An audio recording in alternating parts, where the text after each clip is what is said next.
तो आज की हमारी ये क्लास आरपीएससी प्रोटेक्शन ऑफिसर के संदर्भ में आज हम लोग देखेंगे यूनिट नंबर 2। और यूनिट नंबर 2 के अंतर्गत आज का हमारा एपिसोड होगा एपिसोड नंबर 2।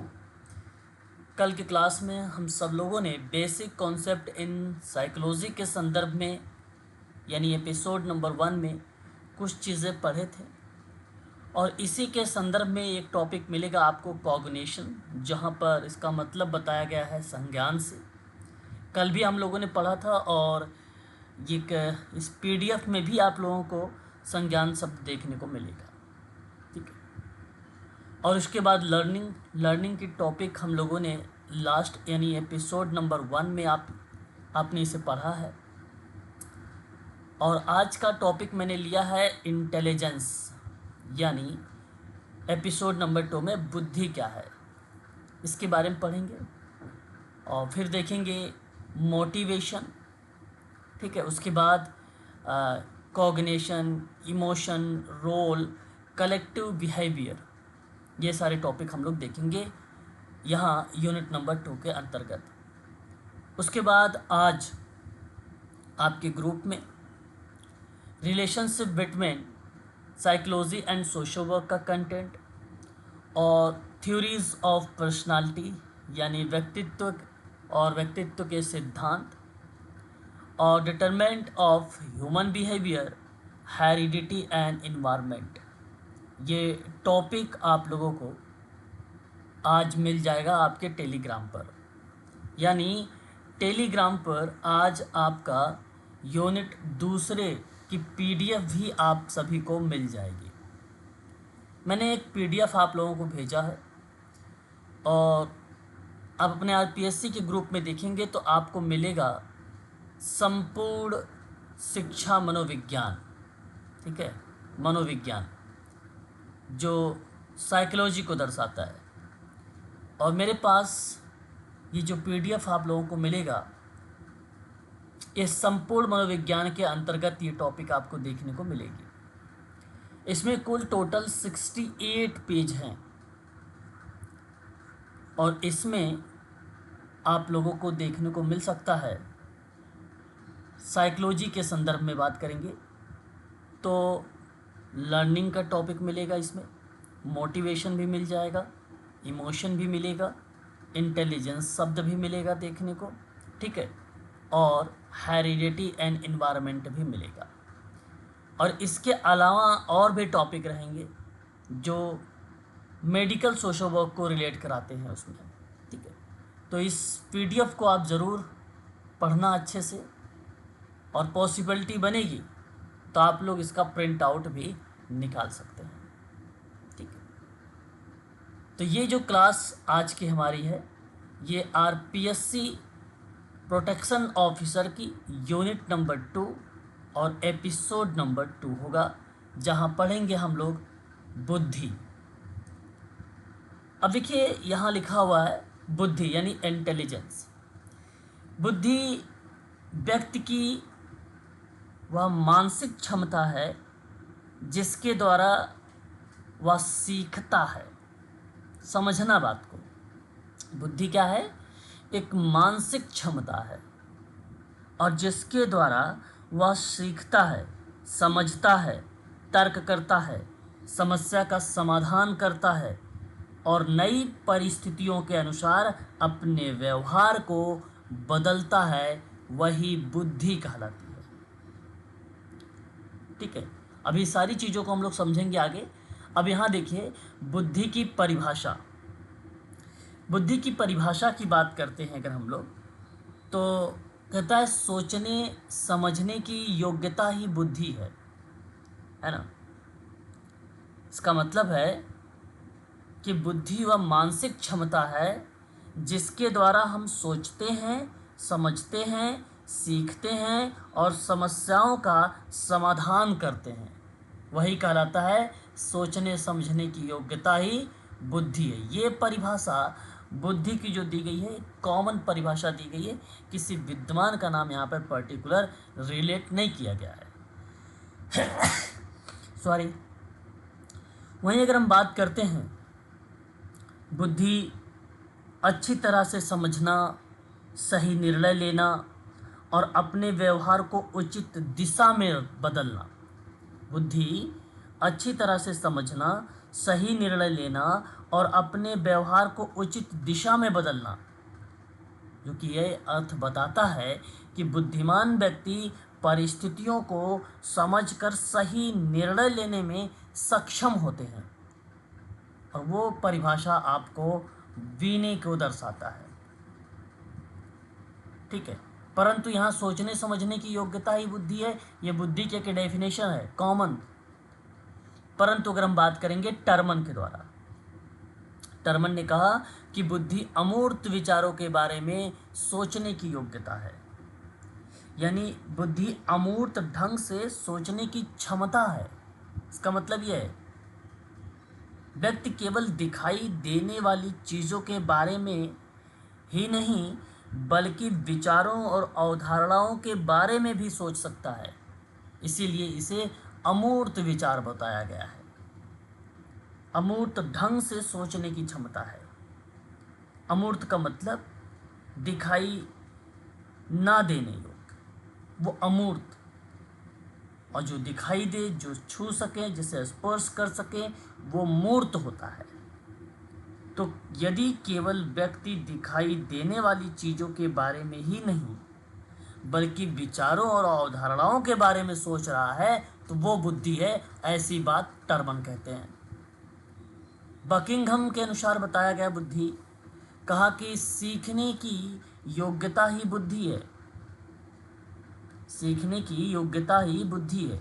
इसका मतलब है कि व्यक्ति नई बातें, ज्ञान, कौशल को समझकर सीखने और उन्हें याद रखकर आवश्यकता के समय प्रयोग करने की जो क्षमता रखता है वही कहलाती है कि सीखने की योग्यता ही बुद्धि है। सिंपल अर्थों में कहूँ तो नई चीज़ों को जल्दी और सही ढंग से सीखने की क्षमता को बुद्धि कहते हैं। वहीं बात करते हैं वुडवर्थ की परिभाषा, बुद्धि कार्य करने की एक विधि है। कार्य करने की एक विधि है मतलब बुद्धि की मदद से यदि काम करने का सही तरीका चुनता है तो समस्याओं को समझना और उसका उचित समाधान निकालना, तो बुद्धि एक विधि के रूप में आ जाती है। और ये वुडवर्थ कहते हैं। मान लीजिए अगर कोई स्टूडेंट या किसी विद्यार्थी को कठिन प्रश्न हल करना है तो वह सोचकर सही तरीका अपनाता है। और जब वो सही तरीका अपनाएगा इसका मतलब है कि मेथड अपना रहा है ना। तो यह उसकी बुद्धि का प्रयोग हो जाएगा। उसके बाद मन के अनुसार बताया गया है कि नवीन परिस्थितियों को झेलने की मस्तिष्क की नम्यता ही बुद्धि है। इसका मतलब जब व्यक्ति किसी नई या बदली हुई परिस्थितियों को समझकर उसके अनुसार अपने व्यवहार और कार्य को करने के तरीके में उचित बदलाव कर लेता है तो उसे बुद्धि कहेंगे, उसे बुद्धि कहा जाएगा, है ना। इसके बाद कहा गया कि अनुभव के अनुसार लाभ उठाने की योग्यता ही बुद्धि है। मतलब गलत या अपनी गलतियों और पुराने अनुभव से सीखना, मतलब अपनी गलतियों से और पुराने अनुभव से सीखना और आगे उनका सही उपयोग करना, वो बुद्धि कहलाता है। यही परिभाषा डियर वर्ड और बोर्ड के द्वारा जो बताई गई है, इसी परिभाषा को आप कह सकते हैं कि यदि किसी विद्यार्थी ने परीक्षा में कम अंक लाने या आने के कारण समझकर अगली परीक्षा में अपनी पढ़ाई का तरीका बदल लिया तो वह उससे अपने अनुभव से उसने लाभ प्राप्त किया। यानी अनुभव के अनुसार लाभ उठाने का योग्यता बताई जा रही है। इसके बाद बर्ट के अनुसार बताया गया कि उचित प्रकार से समझने, विचार करने व तर्क करने की योग्यता ही बुद्धि है। इसका क्या अर्थ है? यहाँ अगर हम बात करते हैं आपसे, तो बुद्धि उचित प्रकार से समझने, विचार करने और तर्क करने की जो योग्यता होती है, वो बताती है कि व्यक्ति किसी बात को सही ढंग से समझ सकता है और उसके बारे में सोच विचार कर सकता है और तर्क के आधार पर सही निष्कर्ष निकाल सकता है, वही बुद्धि कहलाती है। तो उसी में बात ये ध्यान रखिएगा कि उचित प्रकार से समझने, विचार करने और तर्क करने की योग्यता ही बुद्धि कहलाती है। ठीक है, ये बुद्धि की परिभाषा थी। अब बात करते हैं बुद्धि की विशेषताओं पर, है ना। बुद्धि की विशेषता में बताया गया है, पहला पॉइंट, कि बुद्धि जन्मजात शक्ति व योग्यता है। का क्या अर्थ है, इस चीज को भी समझते हैं। देख सकते हैं कि बुद्धि जन्मजात शक्ति, है ना, बुद्धि जन्मजात शक्ति और योग्यता बताया गया है। यानी बुद्धि की मूल क्षमता व्यक्ति में जन्म से ही कुछ मात्रा में मौजूद होती है। हर व्यक्ति में बुद्धि का स्तर अलग अलग होता है, परंतु इसका मतलब ये नहीं कि बुद्धि को शिक्षा, अभ्यास और अनुभव से विकसित नहीं किया जा सकता है। व्यक्ति अपनी जन्मजात क्षमता को सीखने और अनुभव के द्वारा बेहतर बना सकता है। सरल शब्दों में यदि मैं आपसे कहूँ कि बुद्धि जन्मजात शक्ति और योग्यता है, तो ये प्रारंभिक क्षमता जन्म से ही मिलती है और जिससे शिक्षा और अनुभव से विकसित किया जा सकता है ना, शिक्षा और अनुभव से और विकसित किया जा सकता है। इसके अलावा बुद्धि एक विकासशील और परिवर्तन योग्यता है। इसका अर्थ अगर हम बात करें तो सिंपल है कि बुद्धि स्थिर नहीं होती है भाई, बल्कि बुद्धि की शिक्षा, अभ्यास, अनुभव और वातावरण के प्रभाव से उसकी बौद्धिक क्षमता में विकास और परिवर्तन हो सकता है। तो व्यक्ति जितना सीखता है, अभ्यास करता है, अनुभव प्राप्त करता है, उसकी सोचने, समझने और समस्या हल करने की क्षमता भी उतनी ही विकसित हो जाती है। और ये बात सत्य है, तो इसलिए इसे विकासशील और परिवर्तनशील योग्यता बताया गया है। इसके अलावा बुद्धि पर वंशानुक्रम व वातावरण दोनों का प्रभाव पड़ता है।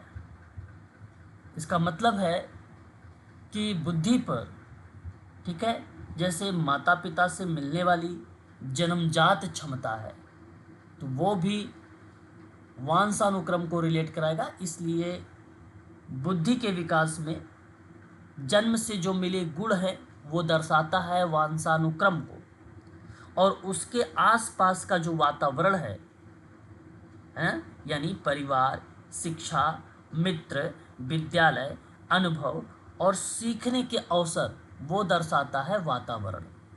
ठीक है, तो आप ये कह सकते हो कि बुद्धि की आधारभूत जो क्षमता है वह वंशानुक्रम से मिलती है, परंतु वातावरण और शिक्षा उसे विकसित करने में मदद करते हैं। फॉर एग्जाम्पल से समझ सकते हो इस लाइन को, क्योंकि ये इम्पॉर्टेंट पॉइंट है, पॉइंट नंबर 3, कि किसी बच्चे में सीखने की क्षमता अच्छी जन्मजात क्षमता हो, परंतु उसे अच्छा शिक्षण और सीखने का अवसर ना मिले, तो उसकी क्षमता पूरी तरह से विकसित नहीं हो पाएगी।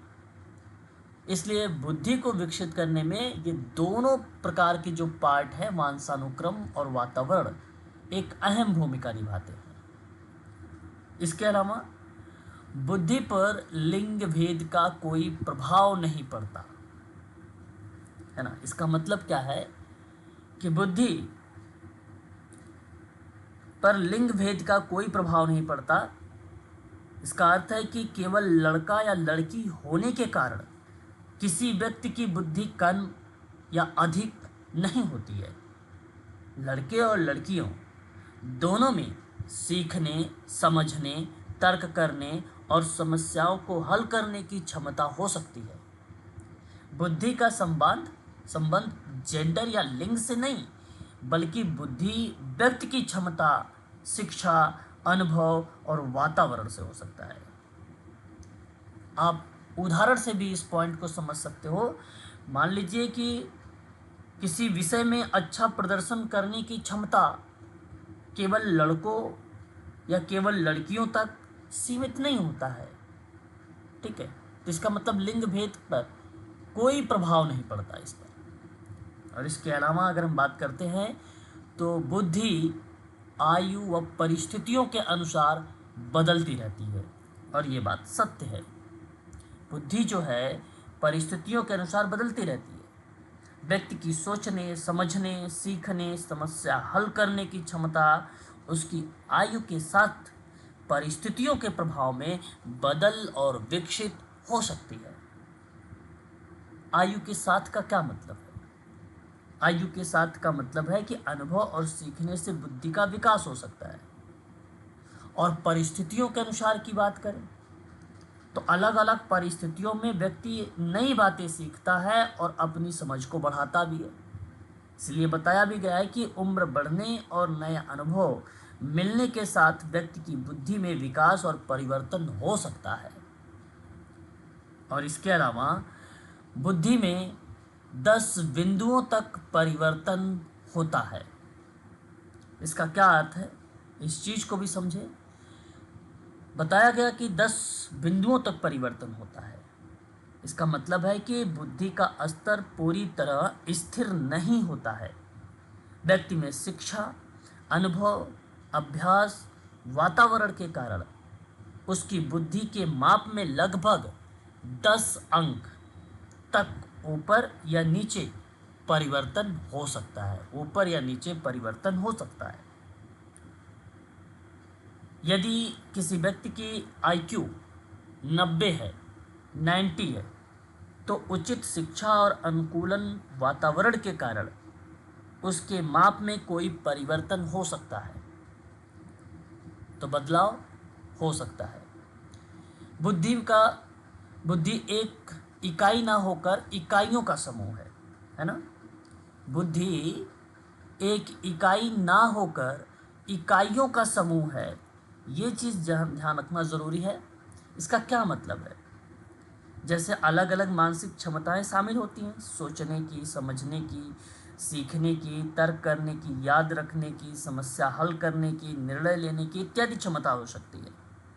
तो बुद्धि कई मानसिक क्षमताओं का समूह है, इसलिए इसे केवल एक क्षमता नहीं माना जा सकता है। एक क्षमता का मतलब एक इकाई नहीं माना जा सकता है। ठीक है, इसके अलावा उचित प्रकार से उत्तर देना, तर्क वितर्क करना, चिंतन करना, कल्पना करना आदि योग्यता ही बुद्धि है। इस तरीके से भी बुद्धि को आप डिफाइन कर सकते हैं। कहने का अर्थ कि व्यक्ति की सही उत्तर देने, तर्क करने, सोच विचार करने, कल्पना करने और समस्याओं का समाधान करने की मानसिक क्षमता उसकी बुद्धि को दर्शाती है ना। और सीखने की योग्यता ही बुद्धि है। प्रत्येक वातावरण में समायोजन स्थापित करने की योग्यता ही बुद्धि है। अनुभव के साथ या अनुभव से लाभ उठाने की योग्यता ही बुद्धि है। अमूर्त विचारों के बारे में चिंतन करने की योग्यता ही बुद्धि है। बुद्धि की यहाँ पर विशेषता बताई गई है। ठीक है, अब करेंगे बुद्धि के प्रकार पर।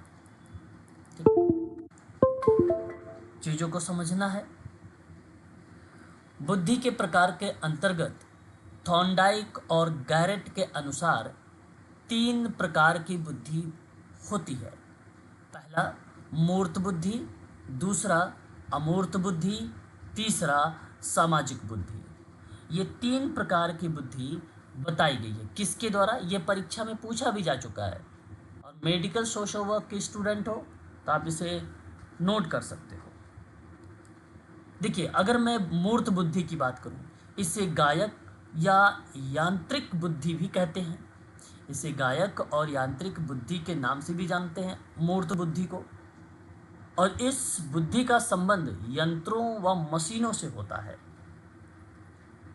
देखो, इसे कॉन्क्रीट इंटेलिजेंस कहते हैं इंग्लिश में।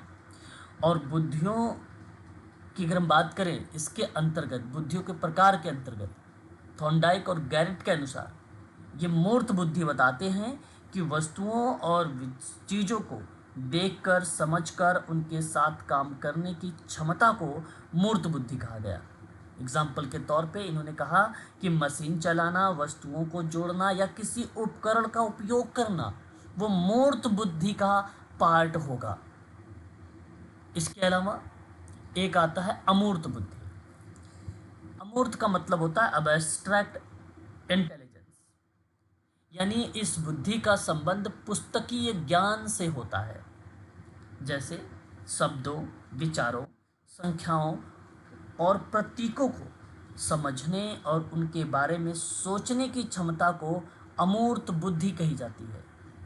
एग्जाम्पल के तौर पे अगर मैं बात करूं अमूर्त बुद्धि को लेकर, तो मैथ का प्रश्न हल करना है, किसी विचार का अर्थ समझना है, तो वो अमूर्त बुद्धि का पार्ट होगा।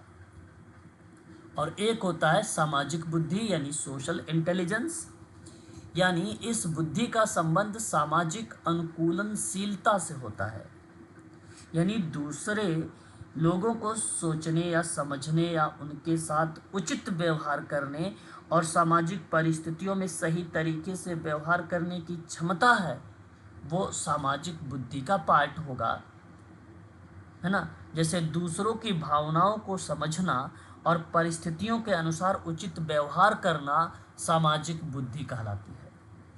ठीक है, तो याद रखिएगा, मूर्त बुद्धि जो होता है वो वस्तुओं से काम करता है, अमूर्त बुद्धि जो होता है वो विचारों से काम करता है, और जो सामाजिक बुद्धि होती है वो लोगों से व्यवहार करने के आधार पर दर्शाता है।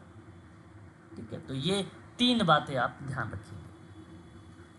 इसके बाद बात करते हैं बुद्धि के सिद्धांत पर। पहला है एक तत्व सिद्धांत। अल्फ्रेड बीने ने सन 1911 में दिया था एकत्व सिद्धांत। इसमें सामान्य तत्व शामिल किया है। ठीक है, इसे आपको ध्यान रखना है। देखिए, एक तत्व ये बड़ा इंपॉर्टेंट रहेगा आपके लिए।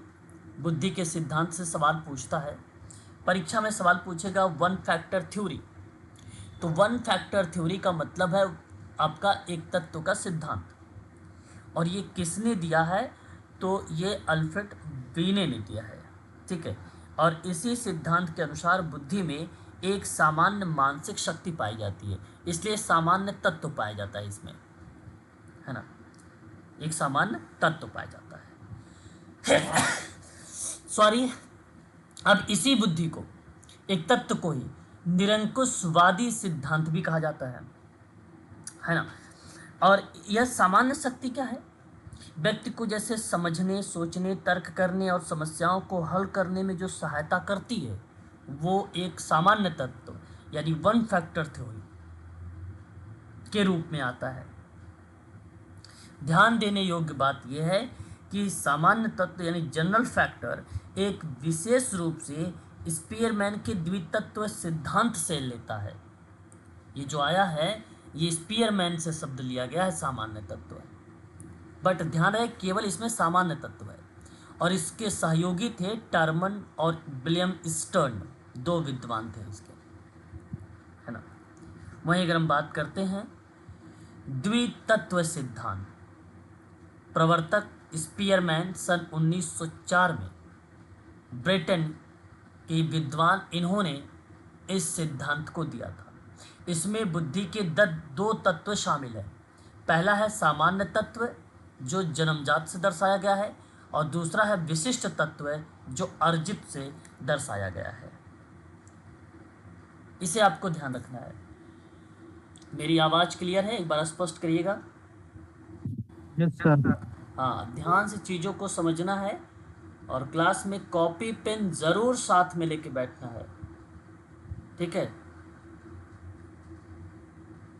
क्लियर रहेगा। अब कॉपी जी पेन सर। लेकर बैठे हैं ना आप सभी लोग, यस सर। बताओ। अगर बैठे हो तो अच्छी बात है, नहीं तो इसे साथ में ही रखना अपने लोग। ठीक है, और ठीक है। चर्चा करते हैं यहाँ पर द्वितत्व पे। परीक्षा में ये भी सवाल बन सकता है। अब देखिए, स्पीयरमैन ये ब्रिटेन के मनोवैज्ञानिक हैं, चार्ल्स स्पीयरमैन ने सन 1904 में टू फैक्टर थ्योरी दिया, द्वितत्व सिद्धांत दिया। और मैं आपको ये बताने का प्रयास कर रहा हूं कि जो इसमें सामान्य तत्व दिया है इसका मतलब क्या है। ये व्यक्ति की सामान्य मानसिक क्षमता है, ये विभिन्न प्रकार के मानसिक कार्यों में काम आती है, इसलिए मुख्यतः जन्मजात या वंशानुगत क्षमता से संबंधित माना जाता है, इसीलिए इसे जन्मजात बोला गया है।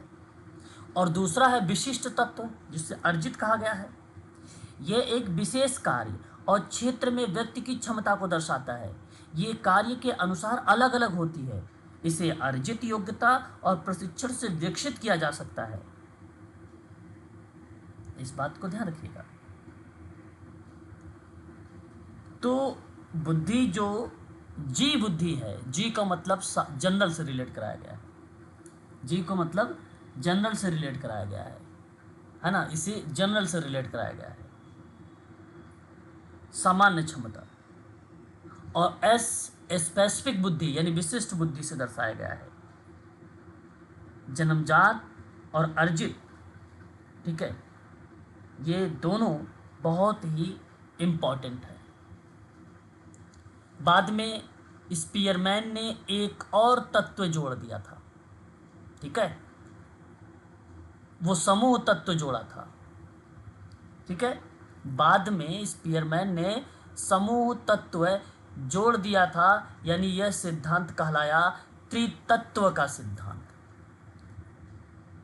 तो जब इन्होंने पहले तो शुरुआत में 1904 में इन्होंने दो ही तत्व दिए थे, लेकिन स्पीयरमैन ने बाद में इसी सिद्धांत को त्रितत्व के रूप में प्रस्तुत किया, यानी ग्रुप फैक्टर की अवधारणा को जोड़ दिया। तो जानते हैं, एक तो सामान्य तत्व हो गया यानी जनरल फैक्टर, दूसरा स्पेसिफिक तत्व हो गया यानी स्पेसिफिक फैक्टर यानी विशेष बुद्धि, और उसके बाद इन्होंने एक जोड़ा ग्रुप फैक्टर यानी समूह तत्व। ठीक है, कुछ प्रकार या कुछ विशेष प्रकार के कार्यों के समूह में काम आने वाली जो क्षमता होगी उसे बोला इन्होंने ग्रुप फैक्टर, है ना। तो सामान्य क्षमता जनरल फैक्टर हो गया, है ना, विशेष क्षमता स्पेसिफिक हो गया या विशिष्ट तत्व हो गया, और कुछ सामान्य कार्यों के लिए आवश्यक क्षमता की बात करें तो वो हो गया आपका ग्रुप फैक्टर। ठीक है, तो ये त्रितत्व हो गया। तो आपने देखा एक तत्व भी, द्वितत्व भी, त्रितत्व भी देख लिया आपने। द्वितत्व और त्रितत्व ये स्पीयरमैन के द्वारा दिया गया है, और एक तत्व यानी वन फैक्टर थ्योरी किसने दिया है? अल्फ्रेड बी ने दिया। वेरी गुड, ये आपको ध्यान रखना है। उसके बाद बहुतत्व का सिद्धांत आया। ये बहुतत्व का सिद्धांत थॉर्नडाइक ने दिया, इसे आपको समझना है। देखिए, थॉर्नडाइक के अनुसार जितनी भी मानसिक क्रियाएं करता है उतने तत्व बुद्धि के अंतर्गत पाए जाते हैं। थॉर्नडाइक ने अपने सिद्धांत की तुलना बालू की ढेर से करते हुए ऊंचाई, चौड़ाई, क्षेत्र और गति को चर्चा की है, और इसी आधार पर यह सिद्धांत कहलाता है बालू का सिद्धांत भी, मात्रा का सिद्धांत भी, परमाणुवादी सिद्धांत भी। इस सिद्धांत को, बहुतत्व सिद्धांत को, कई नामों से हम लोग जानते हैं, है ना। थॉर्नडाइक के अनुसार बुद्धि एक ही मानसिक शक्ति नहीं है, अनेक स्वतंत्र मानसिक क्रियाओं का सिद्धांत है। मतलब अनेक अलग अलग मानसिक योग्यताओं का समूह है। मान लीजिए किसी व्यक्ति की मैथ में क्षमता बहुत अच्छी हो सकती है, लेकिन सामाजिक व्यवहार में सामान्य हो सकती है, और इसका कारण अलग अलग मानसिक योग्यताओं का भी हो सकता है। ठीक है, तो इसलिए इसे मल्टी फैक्टर का नाम दिया गया था। क्या दिया गया था इसे?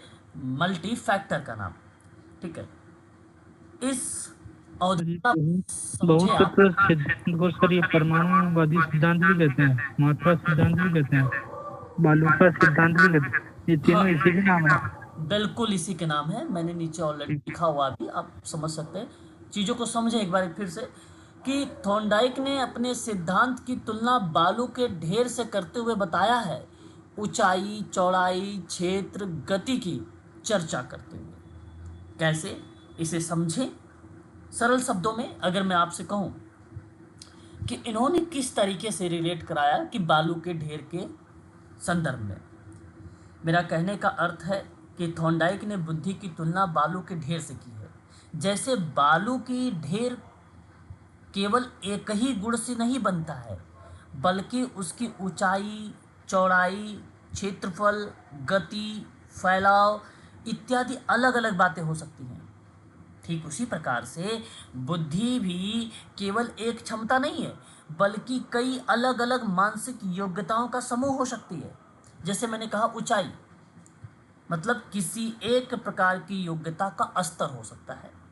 मैंने कहा चौड़ाई, अलग अलग योग्यताओं का विस्तार हो सकता है। मैंने कहा क्षेत्रफल या क्षेत्र, व्यक्ति कितने प्रकार के कार्यों से सक्षम है, उसका क्षेत्र, उसका एरिया। गति, यानी व्यक्ति कितनी जल्दी सीखता है या काम करता है। तो एक विद्यार्थी मैथ में बहुत अच्छा हो सकता है, भाषा में सामान्य हो सकता है, दूसरों के साथ व्यवहार करने में बहुत अच्छा हो सकता है।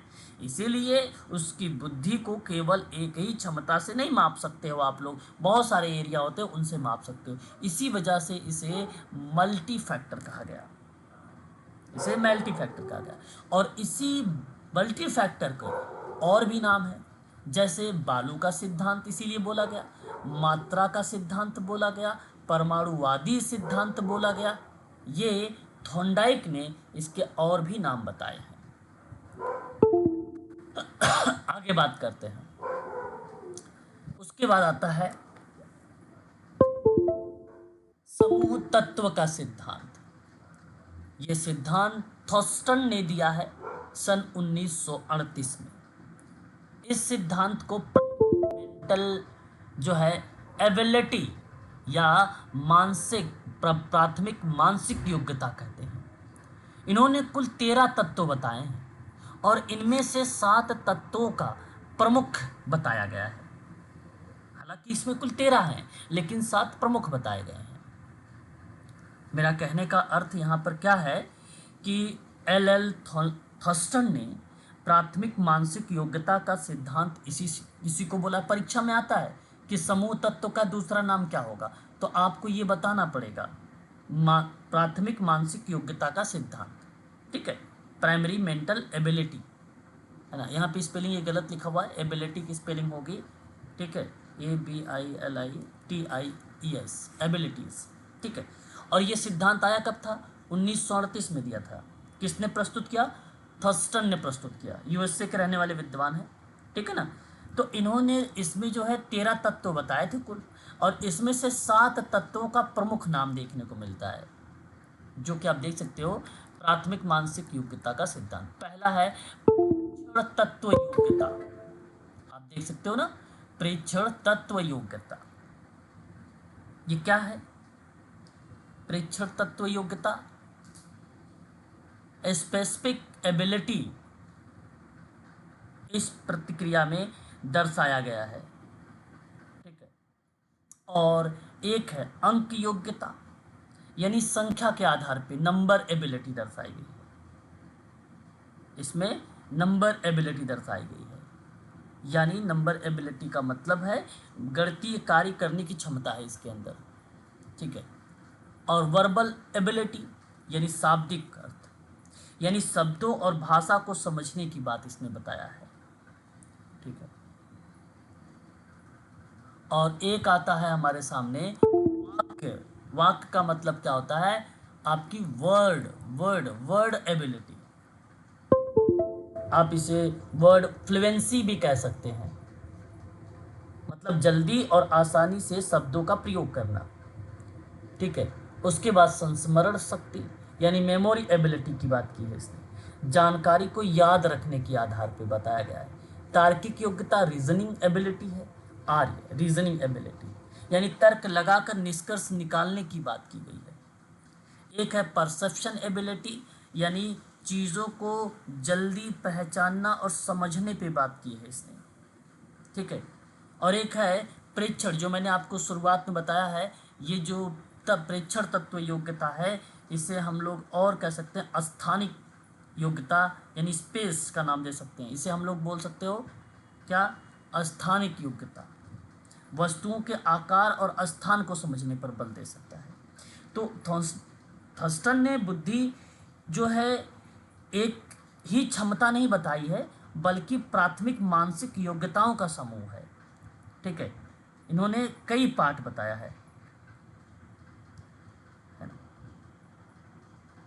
ये चीज़ आपको ध्यान रखना है। तो इन्होंने 7 प्रकार की ये चीज़ें दर्शाया है। एक साधारण शब्दों में यदि आप इसे नोट करना चाहते हैं या याद करना चाहते हैं, तो मैं आपको ये बता सकता हूँ इसका ट्रिक या तरीका कि किस तरीके से आप इसे याद कर सकते हो। जैसे एक शब्द है शाह, शाह, 2 शब्द हैं। इस शाह का अर्थ बनेगा शाब्दिक बोध, और इसका अर्थ बनेगा शाब्दिक प्रवाह। ठीक है, और उसके बाद आप नोट कर सकते हैं इसमें संख्य यानी संख्यात्मक योग्यता, और उसके बाद स्थानिक योग्यता आप बता सकते हैं। फिर उसके बाद आप स्मृति स्मृति बुद्धि, और इसके अलावा आप प्रक्षेपण, इसको जो प्रशब्द है प्रत्यक्षण गति से रिलेट कर सकते हैं। और एक शब्द है तार्किक, आप तार्किक शब्दों को भी यहाँ पर दर्शा सकते हैं। ठीक है, तो इस तरीके से आप जो है हिंदी में, ठीक है, याद करके 7 प्रकार की बुद्धि को यहाँ पे बता सकते हैं। इंग्लिश में बात करेंगे तो आप इसे नोट कर सकते हैं वी से, यानी वर्बल एक होगा, और एक होगा वर्ड आपका फ्लुएंसी, और उसके बाद एन होगा यानी नंबर, फिर उसके बाद एस होगा यानी स्पेस, फिर उसके बाद एम होगा मेमोरी, फिर उसके बाद पी यानी परसेप्शन, फिर उसके बाद आपका आर होगा आपका रीजनिंग। ठीक है, ये 7 प्रकार की इंटेलिजेंस, इनको मिला दिया जाए तो इसको कहेंगे कि ये 7 प्रकार के आधार पर एक बुद्धि बनती है, जिसको प्राइमरी मेंटल एबिलिटी कहते हैं हम लोग। ठीक है, यहाँ पर आप देख सकते हैं वही चीज़ें यहाँ पे रिलेट कराया गया है।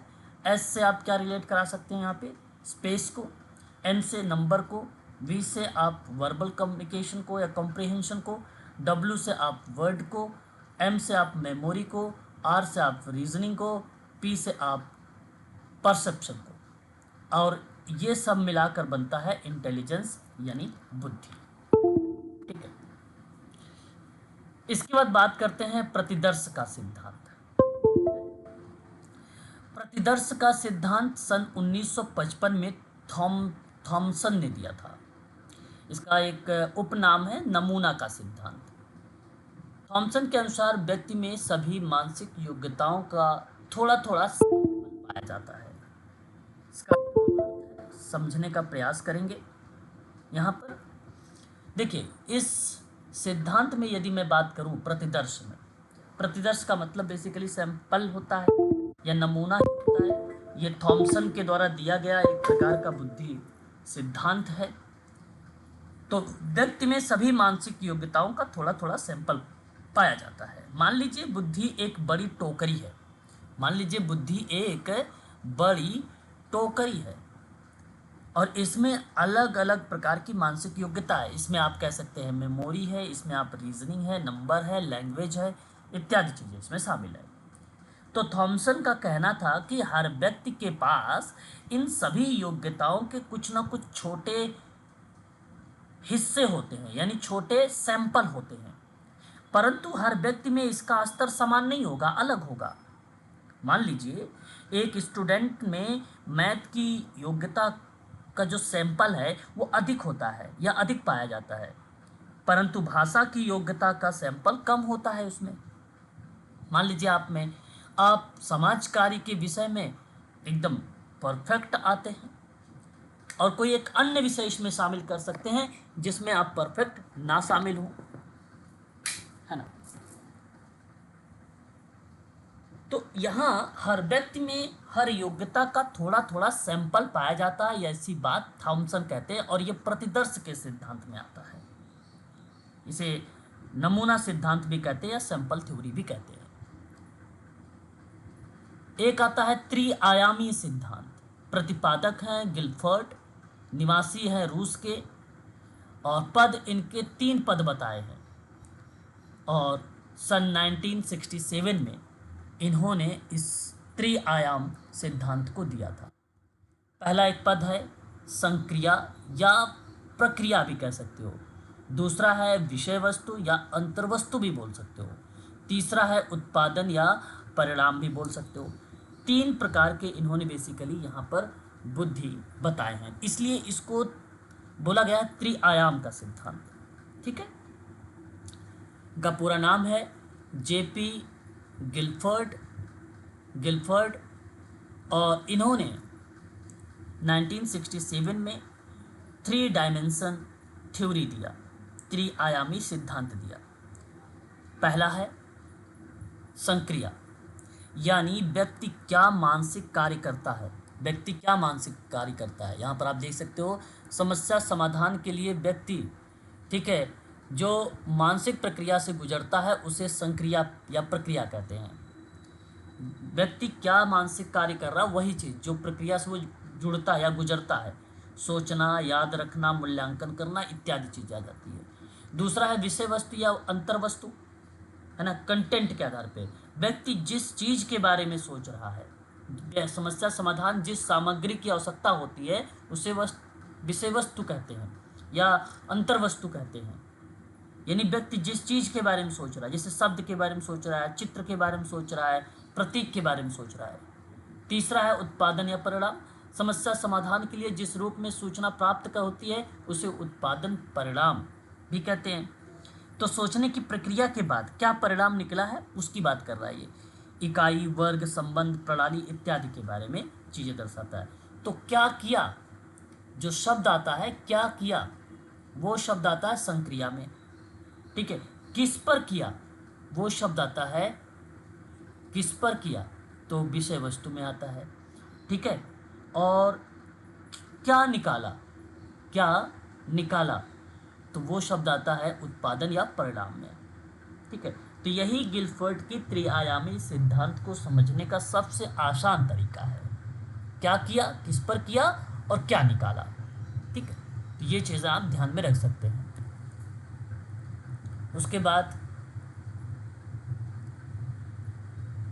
यहाँ गिलफर्ट ने 1967 में, ठीक है, यहाँ पर आप देख सकते हैं, ठीक है, गिलफर्ड ने 1967 में डिब्बे के आकार का मॉडल प्रस्तुत किया, जिसे बुद्धि संरचना मॉडल भी कहते हैं। ठीक है, और इस मॉडल के अंतर्गत 5 × 4 × 6 = 120।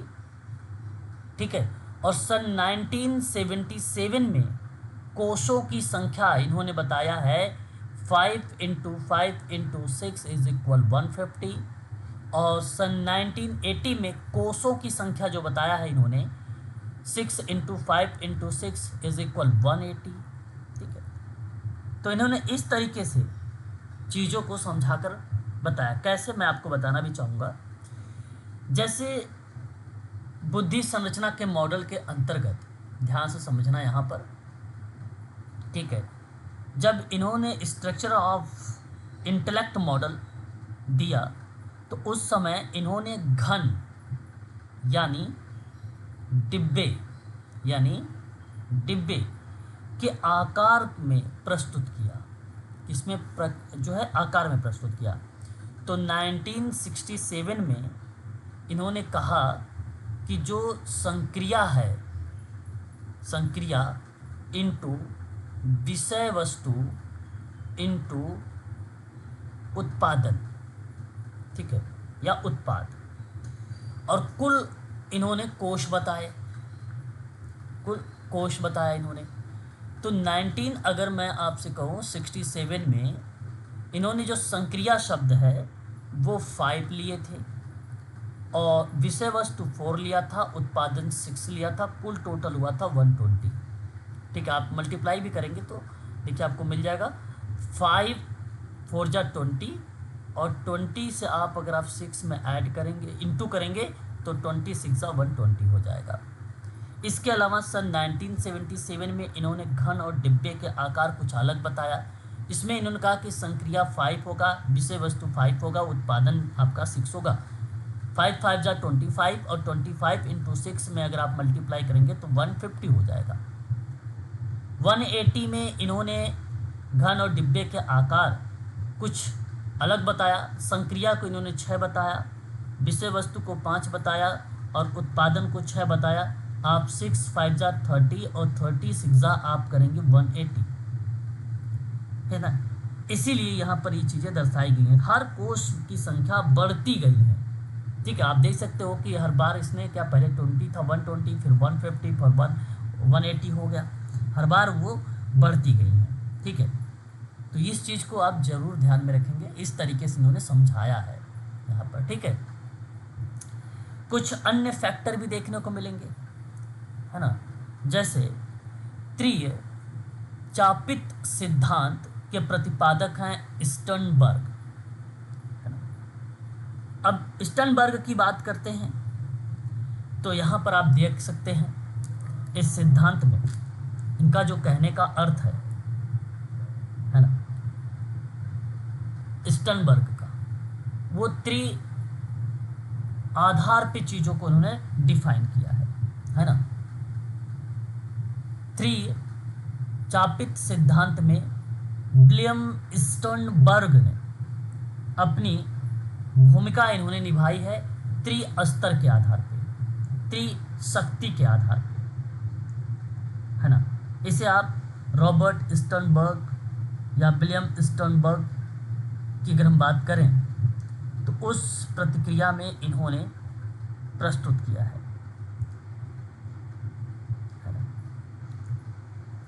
बहुत ही फेमस पर्सन है विलियम स्टर्न, है ना। बुद्धि व्यक्ति की नई परिस्थितियों में अपने विचारों और व्यवहारों को, ठीक है, उद्देश्य के अनुसार ढालने की सामान्य क्षमता को ये बताते हैं, है ना। ठीक है,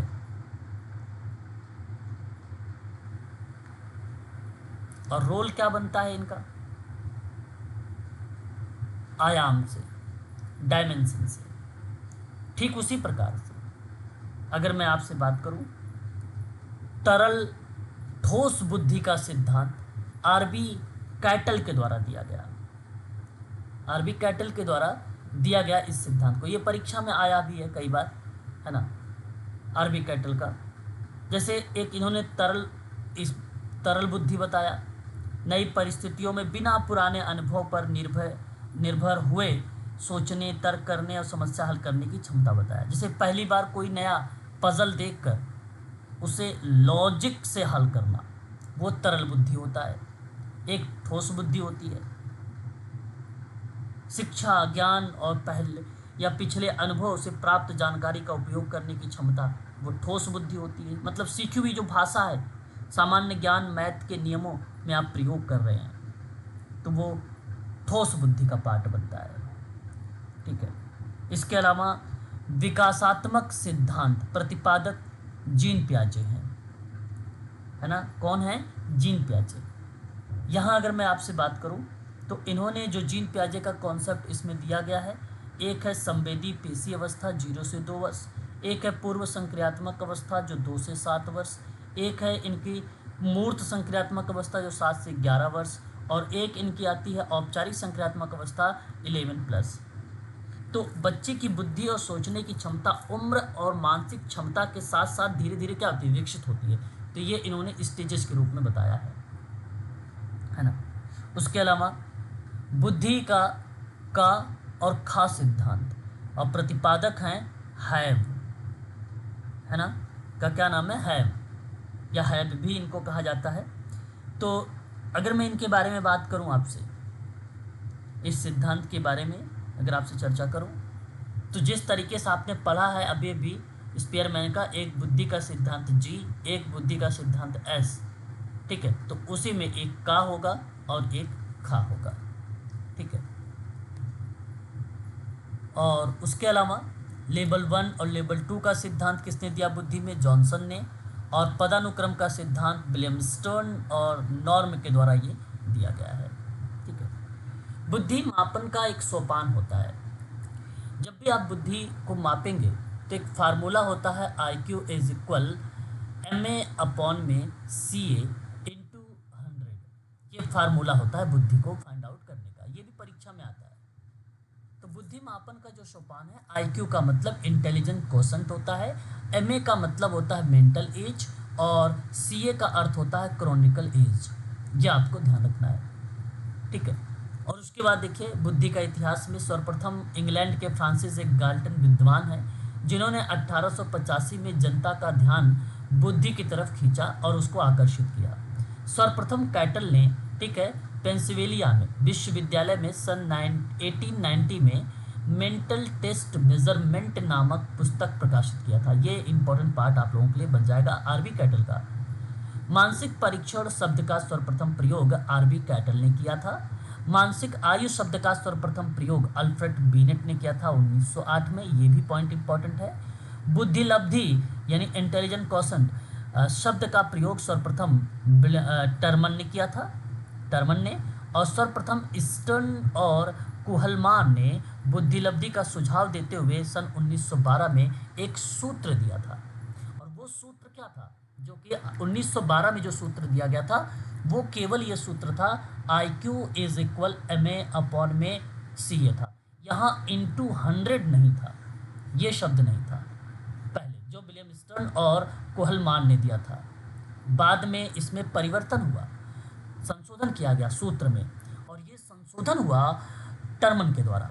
जब टर्मन ने इसे सन 1916 में संशोधन किया तब तो इन्होंने बुद्धि का जो फार्मूला बनाया IQ इज अपॉन में MA/सी ए इंटू 100। ये फार्मूला आज के समय में चलता है ना, और परीक्षा में यही आता है। तो विलियम स्टर्न वाला जो फार्मूला ऊपर था, कोहलमान का जो फार्मूला ऊपर था, वो बेसिकली 1915 तक बेसिकली सक्सेस आप मान सकते हो। तो बुद्धि परीक्षण का इतिहास, सबसे पहले बुद्धि परीक्षण फ्रांस के निवासी अल्फ्रेड बिनेट ने साइमन की सहायता से 1905 में किया था। ये पॉइंट बहुत इंपॉर्टेंट है, जिसका नाम रखा था बिने साइमन बुद्धि परीक्षण। प्रश्नों की संख्या इसमें 30 थी, और इसी परीक्षण में पहला संशोधन हुआ था 1908 में। 3 साल बाद इसमें संशोधन हुआ, फिर उसके बाद 3 साल बाद यानी 1911 में फिर संशोधन हुआ। तो प्रश्नों की संख्या इसमें 59 कर दी गई थी, ठीक है। पहले शुरुआत में 1905 में आया, फिर संशोधन हुआ 1908 में, फिर दूसरा संशोधन हुआ 1911 में, ठीक है। अब प्रश्नों की संख्या 59। सन 1961 में अमेरिका के स्टैनफोर्ड विश्वविद्यालय में टर्मन की अध्यक्षता में बिने साइमन बुद्धि परीक्षण का संशोधन कर दिया गया, ठीक है। कब? 1961 में फिर एक बार संशोधन हुआ, और ये संशोधन जो किया गया वो टर्मन के द्वारा किया गया बिने साइमन बुद्धि परीक्षण में, और वो वर्ष था 1961। तथा संशोधित परीक्षण ये बेसिकली कहलाया। स्टैनफोर्ड बिने परीक्षण और टर्मन बुद्धि परीक्षण के प्रश्नों की संख्या अब हो गई यहाँ पे 90। भारत में सबसे पहला बुद्धि परीक्षण 1922 में FG कॉलेज लाहौर के प्रिंसिपल डॉक्टर CH राइस के द्वारा ये बनाया गया था। CH राइस ने बिने साइमन बुद्धि परीक्षण का भारतीय अनुकूलन कहा तथा परीक्षण कहलाया। हिंदुस्तानी बिने परफॉर्मेंस पॉइंट स्केल और तथा कथनों की संख्या 35 और उपकथनों की संख्या 7 रखी गई थी। तो ये परीक्षा में इतना इम्पोर्टेंट नहीं है, ठीक है। भारत में CH राइस ने इनके अलावा पंडित लज्जा शंकर झा, डॉक्टर सोहनलाल भाटिया, जलोटा इत्यादि के द्वारा अनेक बुद्धि परीक्षण का फिर निर्माण किया गया था। ये भी परीक्षा में नहीं आएगा। भारत के दृष्टिकोण से केवल इसमें पहला पॉइंट आपके लिए इम्पोर्टेंट हो सकता है, ठीक है, RPS से। इसके बाद बुद्धि परीक्षण जैसे व्यक्तिगत आधार पर किया गया था। बुद्धि परीक्षण एक व्यक्तिगत होता है, एक सामूहिक होता है। व्यक्तिगत के अंतर्गत एक शाब्दिक होता है, एक अशाब्दिक होता है। सामूहिक के अंतर्गत एक शाब्दिक होता है, एक अशाब्दिक होता है। अब देखिए यहाँ पर अगर मैं शाब्दिक परीक्षण की बात करूँ तो शाब्दिक परीक्षण के होते हैं, शाब्दिक परीक्षण के होते हैं कि जिनके शब्दों का प्रयोग होता है, बोलकर लिख कर किया जाता है। अशाब्दिक वो होता है जो बेसिकली शब्दों का प्रयोग नहीं होता, जिसमें शब्दों का प्रयोग नहीं होता, उसे अशाब्दिक का पार्ट कहेंगे। तो ये पर्सनल भी होगा और ये ग्रुप के पार्ट में भी होगा। जैसे एक उसके बाद आता है भूल भुलैया परीक्षण।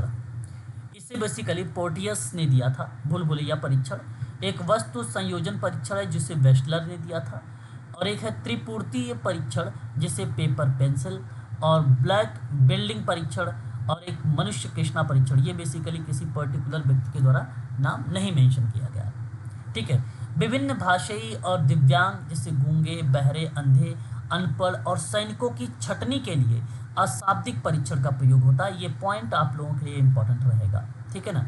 वर्तमान समय में प्रचलित है सामूहिक शाब्दिक परीक्षण आज के समय में, और उसके बाद बुद्धि मापन के लिए सर्वोच्च परीक्षण व्यक्तिगत शाब्दिक परीक्षण का पैटर्न कहलाता है।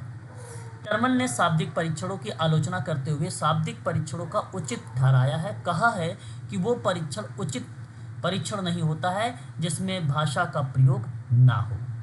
और सबसे पहला, ये इंपॉर्टेंट कीवर्ड है, सबसे पहला व्यक्तिगत शाब्दिक परीक्षण फ्रांस में सन 1905 में बनाया गया था, जिसका नाम रखा गया था बीने साइमन बुद्धि परीक्षण। ठीक है। उसके बाद ओर्टियस, ठीक है,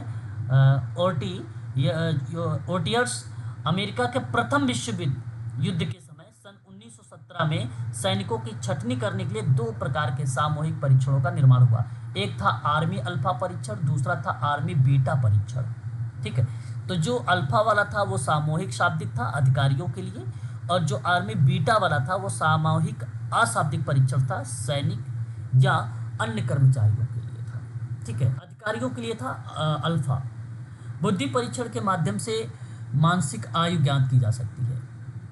बेसल वर्ष जिस अधिकतम आयु स्तर के प्रश्नों को बालक हल कर देता है उसे बेसल वर्ष कहा जाता है। मतलब अपने अधिक उम्र से अगर कर रहा तो उसे बेसल वर्ष कहा जाता है। उसकी मानसिक योग्यता और आयु दर्शाई जाती है। एक होता है टर्मिनल वर्ष, जिस आयु स्तर के प्रश्नों का बालक नहीं कर पाता है उसे टर्मिनल वर्ष कहते हैं। नोट लिखा गया है कि 16 वर्षीय आयु वाले व्यक्तियों का बुद्धि मापन करते समय सूत्र में वास्तविक आयु 16 है रखा गया है। तो टर्मन ने इसे जो है 1916 में स्टैनफोर्ड बीने परीक्षण के समय बुद्धि लब्धि का वर्गीकरण की एक तालिका तैयार की सन 1916 में। अगर आप मान लीजिए जो भी मानसिक आयु वास्तविक आयु के आधार पे आप निकालते हो एक आईक्यू लेवल, और उसी आईक्यू लेवल का एक परीक्षण के रूप में सन 1916 में टर्मन ने दिया एक तालिका के रूप में। यहाँ आप देख सकते हो टर्मन। तो मैंने आपको पहले भी बताया था, है ना, यहाँ मैंने आपसे जैसे कहा था 20 से कम। ठीक है। फिर मैंने एक बताया था 20 से 35, याद होगा आप लोगों को। ठीक है। जैसे यहाँ ये हो जाएगा सीवियर, सॉरी ये हो जाएगा प्रोफाउंड, ये हो जाएगा सीवियर। फिर 35 से 50 था, मैंने बताया था आपको ये मॉडरेट। फिर 50 से 70 था, मैंने बताया था माइल्ड।